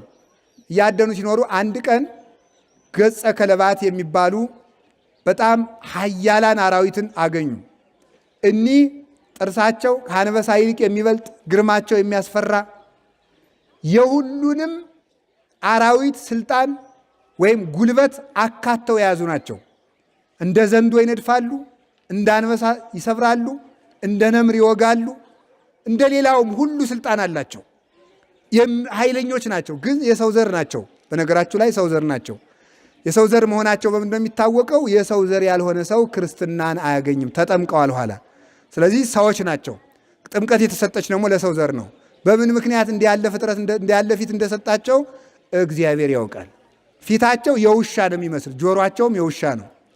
እንዲያው ነው እነዚያን አራዊት አገኙ። የቅዱስ መርቆሬዎስን አያት ሰብረው ገደሉት። የቅዱስ መርቆሬዎስ አባት ቀረ። እሱንም ሰብረን እንገላለን ሲሉ መልአከ እግዚአብሔር መጣ። ተው እንዳትነኩ፣ ከዚህ ሰውዬ ቡሩክ ዘር ይወጣልና አላቸው። እንዳትነኩት አላቸው። ኋላ ግርማቸውን አጠፋው፣ ገራም አደረጋቸው፣ አገረማቸው፣ የዋህ አደረጋቸው። ደጎች ሆኑ። አውሬነታቸው ለቀቃቸው። የእኛንም አውሬነት ያስለቅቅልን እግዚአብሔር። አውሬነታቸው ለቀቃቸውና ከዚያ በኋላ ለቅዱስ መርቆሬዎስ አባት ሰገዱለት፣ እጅ ነሱት። አያችሁ፣ ቅዱስ መርቆሬዎስ ሳይወለድ አባቱን ከመከራ ጠብቋል። ይውላችሁ ልጅ እኮ ይውላችሁ ደግ ልጅ ገና ሳይወለድም ስለ እሱ ብላችሁ እንዳገሉት ይባላል። ልጅ የሚጠቅመው ስለዚህ ነው። ድንግል ማርያም እኮ ገና ሳትወለድ ነቢያትን ትጠብቃቸው ነበረች። ቅዱሳን ነቢያት ከመከራ የሚያመልጡት ድንግል ማርያምን ስለሚወልዱ ነው። ኋላ እሷ ከነሱ ስለምትወለድ ከመቅሰፍት ያመልጡ ነበረ። ዘር ሳይተኩ እንዳይሞቱ የሚያደርጋቸው ይስሐቅን ከሰይፍ ያዳነው ለምንድን ነው? እመቤታችን እንዲወልድ የእመቤታችን ዘር ወልዶ እንዲሞት ስለፈለገ ነው። እና ጥሩ ልጅ ከወለዳችሁ ነው የኔ መልእክት። ጥሩ ልጅ ከወለዳችሁ የጸነሳችሁት ሴቶች ስትጸንሱ በደንብ መጸለይ ያለባችሁ። በስርዓት ሕግ ሳታፈርሱ ልጅ ከጸንሳችሁ የጸነሳችሁት ልጅ ከመከራ ይጠብቃችኋል። ወልድ ጠቢብ ያስተፌስህ አባሁ ወወልድሰ አብድ ያጼል አባሁ ወእሞ ይላል ሰሎሞን መጽሐፈ ምሳሌ ላይ ሲናገር። ጥበበኛ ልጅ ጥበብ ስጋዊ ጥበብ መንፈሳዊን ያጸና ልጅ በሰው ዘንድ ማሳደግ እንደገሌ ነው እንጂ ብሎ ያስመሰግናል። በእግዚአብሔር ዘንድ ደግሞ ልጆቻችሁን ሰርታችሁ ቀጣችሁ አሳድጋችኋል ተብሎ ደግሞ በዚያ ያስመሰግናል። ክፉ ልጅ ግን በሰው ዘንድም ያስረግማል፣ በእግዚአብሔር ዘንድም ያስረግማል። እና ልጅ ያጸድቃል ነው። ልጅ ዝም ብሎ በአጋጣሚ የትዳር የግድ ነገር ስለሆነ የምትወልዱ እንዳይመስላችሁ። ልጅን አክብራችሁ ያዙ። አምናም ስናገር ትዝ ይለኛል የነበራችሁ ታስታውሳላችሁ። ልጅ ትልቅ ነገር ነው። ያገባችሁ ሰዎች ውለዱ፣ እማትወልዱ ከሆነ ደግሞ አታግቡ። እኔ እውነቴን ነው። የማይወልድ ሰው ማግባት የለበትም፣ መውለድ አለባችሁ። ስለዚህ ልጅ ያጸድቃል። እስቲ ልጅ ያጸድቃል በሉ። አዳምን ያጸደቀችው ልጁ ማርያም አይደለችም? እመቤታችን እሷ እኮ ናት ያጸደቀችው። መውለድ ያጸድቃል። ይውላችሁ መውለድ ያጸድቃል። እመቤታችን አዳም ወለደ፣ እመቤታችን ክርስቶስን ወለደችና አጸደቀችው ማለት እኮ ነው። እናንተ ባይሆንላችሁ ጥሩ ልጅ ብትወልዱ እኮ ያጸድቃችኋል። የአንድ ሰው ነበረ እንዲያውም ይገርማችኋል። ክፉ ሰው ነው፣ ኃጢአተኛ ነው። ኋላሳ ሞተ፣ ሲኦል ገባ። ልጁ ምን ይሆንለታል? ጳጳስ ሆነ። ኋላ ሲጸልይ አባቴን ማርልኝ ሲል በሶስት ወሩ አባቱ በራእይ ተገልጦ እስተ ጉልበቱ ድረስ እሳት ውጦ ተዚያ በላይ ደህና ሁኑ አየው። ይቅርታ አንገቱ ብቅ ብሎ ከደረቱ እሳት ውጦ ታየው። ምን አለው መስላችሁ? በራእይ ልጄ የምትሰራት ስራ እየጠቀመችኝ ናትና አታቋርጥብኝ አለው። ጸልይልኝ ዘክርልኝ ማለት ነው። ልጅ በምድር ሆኖ ሲጸልይ አባትን እናትን ነፃ ያወጣል። ልጅ መጽደቂያ ነው። ተንከባክባችሁ ተጠንቅቃችሁ አጸዱ። እንደ በሬ ዝም ብሎ እያበሉ ማሳደግ አይደለም። እየመከሩ እያስቀደሱ እያስተማሩ ማሳደግ ነው። እና ልጅ ያጸድቃል። ልጅ ለማጽደቁ ሌላ ማስረጃ ሳያስፈልግ ክርስቶስ የዳዊት ልጅ ነው፣ ዳዊትን አጸደቀ። የአብርሃም ልጅ ነው፣ አብርሃምን አጸደቀ። ይኸው የኮነ የታወቀ ነው። የአዳም ልጅ ነው፣ አዳምን አጸደቀ። ልጅ ያጸድቃል። ስለዚህ ለቅዱስ መርቆሬዎስ ብሎ አባቱን ከመቅሰፍታ አዳነው። የቅዱሳን ጥላቸው ረጅም ነው። አንዳንዱ ዛፍ አለ አይገርማችሁ? አንዳንዱ ዛፍ አርዘ ሊባኖስ ዘተከልከ ወበየ ይትዋለዳ ተመልከቱ አዕዋፍ አለ። ቅዱስ ዳዊት ሲዘምር ምን አለ መሰላችሁ? ትልቅ የሊባኖስን ዝግባ ተከልክ አለ። ከዚያ ከዝግባው ስር ምን ይራባላል? ወፎች ይዋለዳሉ አለ። ይኸውላችሁ ትልቅ ዘግባ ተብሎ የተጠራው እንደ መርቆሬዎስ ያለው እንደ አብርሃም ያለው ነው። ከዚያ ወፎች ይዋለዳሉ የተባልን እኛ እኮ ነን። ትልቅ ዛፍ ይኸው ጥሩ ነው። ጥራው ርዘም ሚልና ስሩ ያልደረሱትን ሁሉ ገና ከዚያ ወዲያ ከፀሐይ ይጠብቃቸዋል። ቅዱስ መርቆሬዎስ ገና ሳይወለድ በጥላው አባቱን ጠበቀው። እኛንም ይጠብቀን። ቅዱሳን ረድኤታቸው ረጅም ነው። ከዚህ እስከ ሰማይ ይደርሳል። ጽንፍ እስከ ጽንፍ ይደርሳል። እግዚአብሔር እኮ ቅዱስ ክርስቶስ ሰምራን ክንፍ አበቀለና እስቲ ክንፍሽን ዘርጊው ቢላል ክንፏ ከምስራቅ እስከ ምዕራብ ድረስ ደረሰ ይላል። አሁን እንደዚህ ያለ ክንፍ አብቅሎ እንዳይመስላችሁ እዚህ ላይ ብቅል የሚል ቃል ኪዳኗ ነው። አያችሁ፣ ቃል ኪዳኗ በምድር ያለውን ሰው ሁሉ መሸፈን ይችላል ነው፣ ማጽደቅ ይችላል፣ መሰብሰብ ይችላል ነው። ቅዱስ መርቆሬዎስ አባቱን ጠብቀው እነዚያን አራዊት ከቤት ወሰዳቸው። ተሰማ ቅዱስ መርቆሬዎስ ተወለደ። እየተንከባከቡ እያገዙ ይውላችሁ እግዚአብሔር ሲል እኮ ዘንዶውም ተገዛ፣ ነምሩም ተገዛ፣ አውሬውም ተገዛ። ዛሬም እንደነዚያ ገጸ ከለባት ሆነው ሰው የሚገሉትን፣ ሰው የሚያርዱትን፣ ሰው የሚቆራርጡትን፣ ሰው የሚበሉትን፣ ሰውን መብላት እኮ ነው። እነዚህን አውሬዎች ሁሉ እግዚአብሔር ልብ ይስጥልን። ቅዱስ መርቆሬዎስ ከዛሬ ጀምሮ ቅዱስ መርቆሬዎስ አውሬዎችን ሰው ያረገ አምላክ ነውና በኢትዮጵያ ያሉትን አውሬዎች ሁሉ ልባቸውን ይመልስልን። አውሬ የመለሰ ነው። መርቆሬዎስ አውሬ መልሷል። አውሬ ጎረቤት ካላችሁ መርቆሬዎስ ልብ ስጠው በሉ ይመልስላችኋል። አውሬ ሚስት ብትኖራችሁ እውነቴን ነው ጸልዩላት፣ ሰው አርጋት በሉ። አውሬ ባል ያላችሁ፣ አውሬ ልጅ ያላችሁ፣ አውሬ ዘመድ ያላችሁ፣ አውሬ የቢሮ አለቃ ያላችሁ ካላችሁ ልብ ስጠው በሉ። አውሬ ይመልሳል። መርቆሬዎስ ማምላክ እንደ አውሬ ሰይፍ ይዞ እየሮጠ የመጣውን መርቆሬዎስ ብትሉት አውሬነቱ ይለቀዋል። አሁን እዚህ ውስጥ ያላችሁት ሁሉ አውሬነታችሁን ያስለቅቅላችሁ፣ የኔንም ያስለቅቅልኝ እንዳለ ይኖራል። እሱ ሳይጠፋም ሞልቶ ይሆናል። በዚህ ቅዱስ መርቆሬዎስ ሰው ያርገን። እዚያ በኋላ አደገ፣ እሱም ተወለደ። አረህ መርቆሬ ከኖህ ቤት የሆኑ አውሬዎች መጥተዋል አለ። አምጧቸው እኔ ሳልሰማ አለ ንጉሡ አቅም እንዳለው ሰው። ኋላ የቅዱስ መርቆሬዎስ አባት እዟቸው ሄደ። ሲሄድ ሴቶችም ደንግጠው ያለ ጊዜያቸው መውለድ፣ ሰው ሁሉ ፍግም እያለ ሞቱ። ውሰድልኝ እነዚህን ውሰድ ወዲያ ብሎ አገርማቸው። ኋላ የመርቆሬዎስ አባት ሲያዛቸው እንደገና ደግሞ ሰው መስፈራቸውን ተው። የቅዱስ መርቆሬዎስ አባትም ተሾመ፣ መኮንን ሆነ። ኋላ ጦርነት ተነሳ። ጠቅለል አድርጌንም ጨርሶ አይዟችሁ። ጦርነት ተነሳና የቅዱስ መርቆሬዎስ አባት ተዋጋ። ድል ነስቶ ተመለሰ።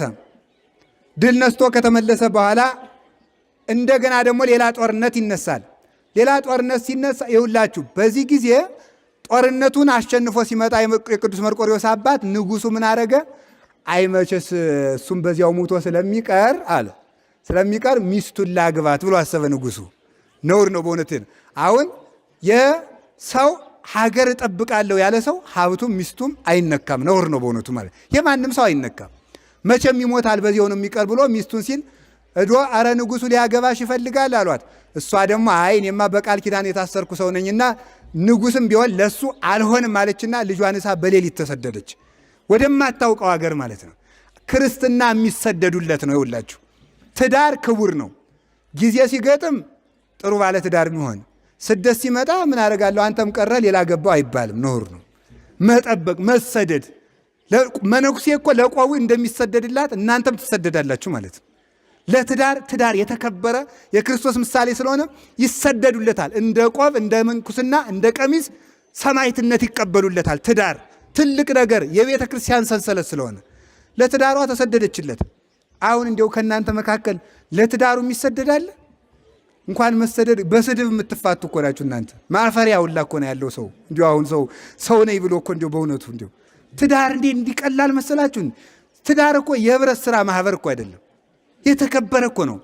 ስንፈልግ እቁብ ነው በሉ እንግዲህ እኔም ቤል ስራ ስላሰብኩ እቁብ ልወጣ ነው የሚባል ይሄ ነው። እንዲሁ ትዳርን ያህል ነገር በስድብ መፋታት፣ በሆድ መፋታት፣ በነገር ስራ መፋታት ነውር ነው። እናቶቻችን ለትዳራቸው ይሰደዱ ነበር። ያገባችሁም ትዳራችሁ እንድታከብሩ እግዚአብሔር ይርዳችሁ። ከዚያ በኋላ ተመልከቱ፣ ተሰደደች።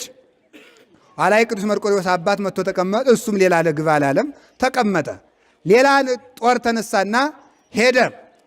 ሌላ ጦር ተነስቶ ደግሞ ሲሄድ የእግዚአብሔር ፈቃድ ነውና ተማረከ የቅዱስ መርቆሬዎስ አባት።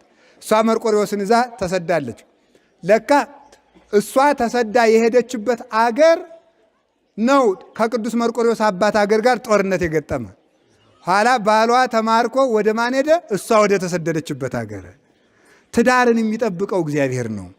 ሰው በሀገር ስለተለያየ ትዳር አይፈርስም። ሕሊና ካላችሁ ማለት ነው። ትዳርን በቁጥጥር አትጠብቁትም።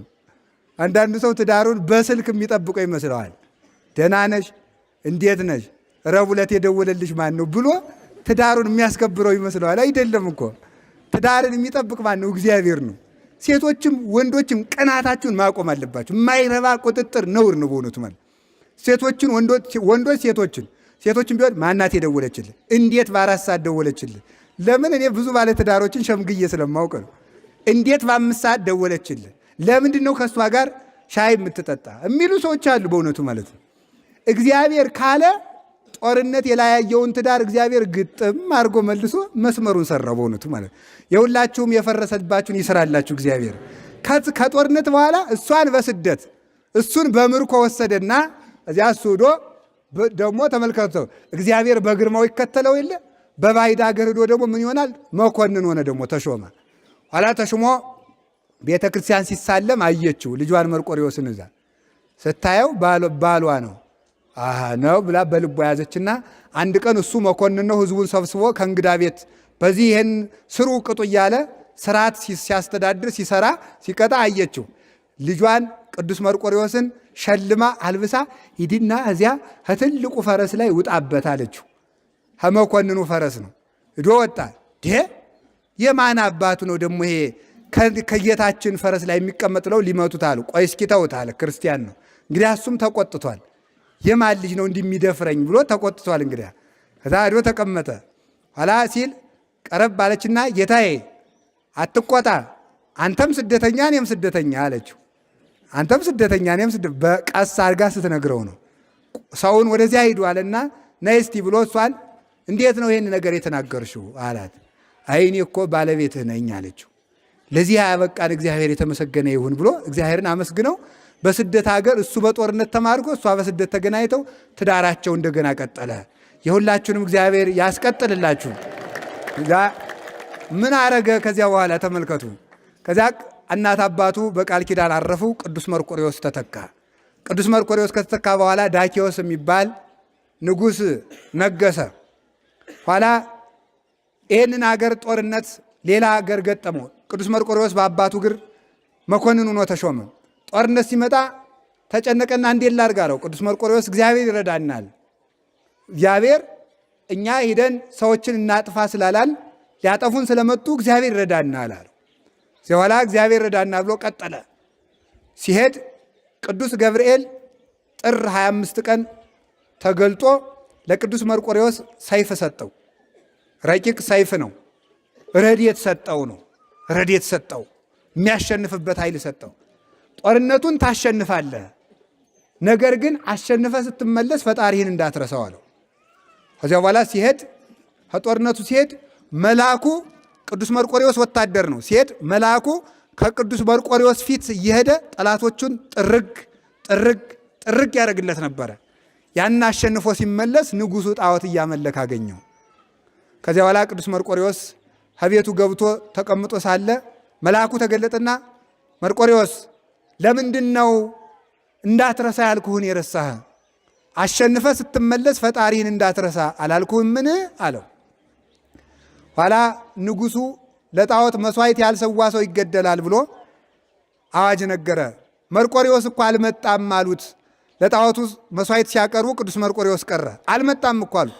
መርቆሬዎስ ማለት ገብረ ኢየሱስ ፍቁረ አብ ማለት ነው። የአብ ወዳጅ የኢየሱስ ክርስቶስ አገልጋይ ማለት ነው። የኢየሱስ ባሪያ የክርስቶስ ባሪያ ማለት ነው።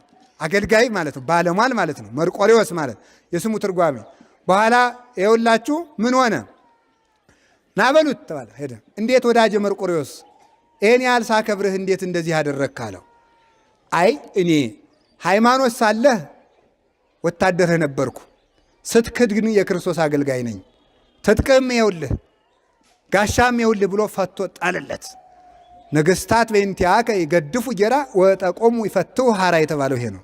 ስለዚህ ነገስታት ክርስቶስ በአንተ ትምህርተ በዋት ክርስቶስ ዘትትነገርም ጵርስ ፎራ ከቅዱስ ሥጋው ከክቡር ደሙ አስቀድሞ የምትነገር ምስጢረ ሃይማኖት ክርስቶስ ሆይ በአንተ ፍቅር ምክንያት ነገስታት አይ ክርስቶስን ከካድክስ ሹመትኩም ይኸውልህ ብለው ዘውዳቸውን ትተው ይመንናሉ፣ ይከተሉሃል።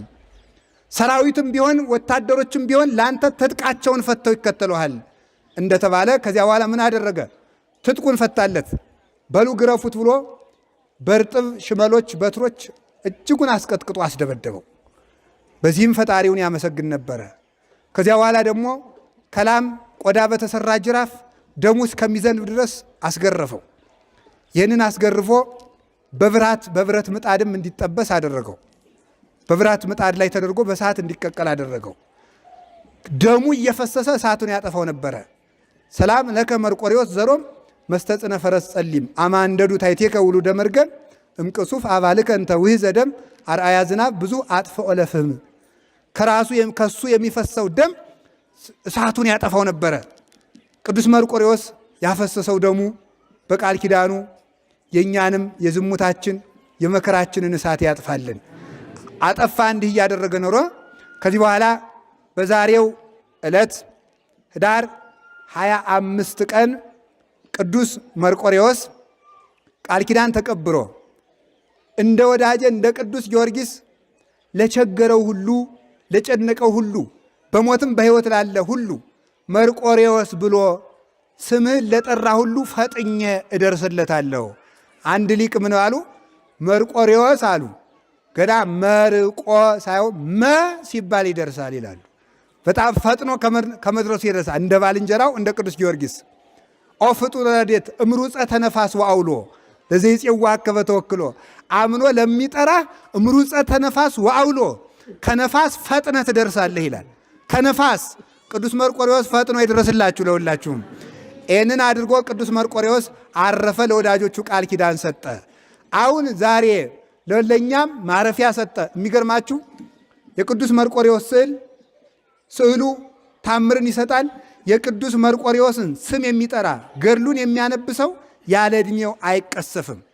በሰይፍ በጥይት ለሚሞት ሁሉ እንዳይገደል ቅዱስ መርቆሬዎስ አቃቤ ሁኖ የተሾመ ነው። ለሚያምኑበት ጠባቂ ሁኖ የተሾመ ነው። ስለዚህ ገድሉን ከደገማችሁ፣ ዝክሩን ከዘከራችሁ፣ በዓሉን ካከበራችሁ፣ ስሙን ከጠራችሁ ሳትም ቢሆን ሰይፍም ቢሆን ጥይትም ቢሆን አይመታችሁም። እውነቴን ነው። ይህንን አምናችሁ ገድሉን ገዝታችሁ አንብቡ ከቤታችሁ። ዝም ብሎ ሰምቶ መሄድ ደግሞ ጥሩ አይደለም። አሁን ለሐኪም ተሄዶ ራሴን ይፈልጠኛል፣ ሆዴን ይቆርጠኛል፣ እጄን ይቆረጣጥመኛል ብላችሁ ሲያበቃ ዙራችሁ ቤታችሁ ብትመጡ ትድናላችሁ? መድኃኒት መዋጥ ነው አይደለም? ዝም ብሎ ደዌን ሪፖርት አድርጎ መምጣት ያድናል? አያድንም። አሁን እናንተ እዚህ መጣችሁ መርቆሬዎስ አሞኛል፣ ቅዱስ መርቆሬዎስ ቸግሮኛል ብላችሁ ብዙ ብሶት ተናግራችሁ፣ እኔ ደግሞ ይኸው መድኃኒት አዘዝኩላችሁ። ካህን ሐኪም አይደለም እንዴ? አዘዝኩ። ምን አልኩ? የመርቆሬዎስን ገድል ነው መድኃኒት ክኒን አልኩኝ። እኔ አንብቡ ሂዳችሁ አልኩኝ። ሐኪሙ ይኸውላችሁ፣ ሐኪሙ ሲመክር ነው የሐኪሙን ትእዛዝ አክብር። ጧት 2 ማታ 2 ካለ ሰዓቷን ጠብቀ ዋጥ ብሏል አይደለም እንዴ? ሰዓቱን ጠብቀ ዋጥ። እኔም ሰዓቱን ጠብቃችሁ ገድለ መርቆሬዎስ ድገሙ አልኳችሁ። ይሄ መድኃኒት ነው። ይሄ ይጠብቃችኋል፣ ከመቅሰፍ ይጠብቃችኋል፣ ከበሽታ ይጠብቃችኋል፣ ከእግዚአብሔር ያስታርቃችኋል ብያችሁ ድገሙ። እሺ በሉ። እንግዲህ ከሆነላችሁ በቀን በቀን ሀቃታችሁ በ25 ገድለ መርቆሬዎስ ሁላችሁም ደገሙ። ከመከራ ሥጋ ከመከራ ነፍስ ይጠብቃችሁ። ካረፈ በኋላ ምን አረገ ስትሉ ጻድቅ ሙቶ ይገዛል አይደል ያልን እንደ ርዕሳችን።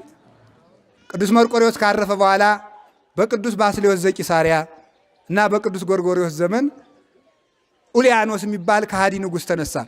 እውነት ቤተ ክርስቲያን ልክ እንደ ዮሐንስ መጥምቅ እንደ ድንግል ማርያም ከፍ አድርጋ ልታከብረው የሚገባ ሰማዕት ቅዱስ መርቆሬዎስ ነው፣ እንደ ቅዱስ ጊዮርጊስ። ለምን በሉኝ? ቅዱስ መርቆሬዎስ ቤተ ክርስቲያንን በአንድ ዘመን ያሻገረ የቤተ ክርስቲያን ድልድይ ነው። እንዲሁ ተጋድሎ የሞተ ብቻ እንዳይመስላችሁ። ቤተ ክርስቲያን ልትጠፋ ስትል ጳጳሳቱም እንዲገደሉ፣ ሕዝቡም እንዲጠፋ፣ መጽሐፍም እንዲቃጠል፣ ክርስቲያን የሚባል በምድር ላይ እንዳይኖር አዋጅ የሚነግር ጨካኝ ንጉሥ ነው የነገሰው። ክርስትና ሊቋረጥ ሲል ሰንሰለት ሆኖ ያሻገረ ነው ቅዱስ መርቆሬዎስ። የቤተ ክርስቲያን መሰላል ነው። ከዚያ በኋላ ቅዱስ ባስልዮስ ከታሰረበት እስር ቤቱ ሲገባ የቅዱስ መርቆሬዎስ ስዕል አገኘ። ቅዱስ ባስልዮስ አለቀሰ። ሰቅ ብሎ ቅዱስ ጎርጎርዮስ ባስልዮስ አለቀሱ። ኋላ ዘወር ቢሉ ስዕሉ የለም። የት ሄዶ ነው ሲሉ ከትንሽ ቅጽበት በኋላ ከስዕሉ ላይ ያለው የሰይፉ አንደበት ደም እየተንጠበጠበበት ተመለሰ። ስዕሉ ራሱ ነው። ኦ ሰማይቱ ለክርስቶስ ቀተልኮኑ ለኡልያኖስ ጸረ ጽድቅ አለው። የክርስቶስ ሰማይት የክርስቶስ ወታደር መርቆሬዎስ ኡልያኖስን ገደልከው እንዴ ቢለው ደነነ ሲል ከመእወ ዘይብል ከመኦሆ ከመእወ ስንክሳሩ ከመእወ ይላል። ሊቃውንቱ ደግሞ ከመኦሆ አዎ ገድየዋለሁ እንደማለት ስዕሉ ተንቀሳቀሰ ይላል። በእውነቱ ማለት ስዕሉ። ስለዚህ ጻድቅሰ መዊቶ ወይ ባልጀመራችሁ በቀር በደንብ አድርጋችሁ ለመርቆሬዎስ እልል በሉ። ስለዚህ ጻድቅ መዊቶ ይኮንን ረሲያነ፣ ጻድቅ ሙቶ ይገዛል። መርቆሬዎስ ከሞተ ከዘመን በኋላ የተነሱትን የቤተ ክርስቲያን ጠላት የሆኑትን በስዕሉ ገዛቸው። አሁን ዛሬ ኢትዮጵያ ውስጥ ሰሜን ሸዋ ውስጥ ወደ ደብረ ሲና አካባቢ ነው። ደህነነ ስዕል ከመኦሆ ዘይብል ሲባል አብሮ የሚዘል ስዕል አለ ዛሬም ማለት ነው። ኢትዮጵያ ውስጥ አለ እንደዚህ ሲባል፣ ይሄ ወረብ ሲባል አብሮ የሚዘል ስዕል አለ። ዛሬም ቅዱስ መርቆሬዎስን ላመኑት ከሞተ በኋላም ቢሆን አጋንንትና ጠላቶቻቸውን ይገዛላቸዋል፣ እነሱን ይጠብቃቸዋል። ቅዱስ መርቆሬዎስ ሙቶም ይገዛል። በረከቱ ይደርብን። ወስብሐት ለእግዚአብሔር ወለወላዲቱ ድንግል ወለመስቀሉ ክቡር። ይቆየን።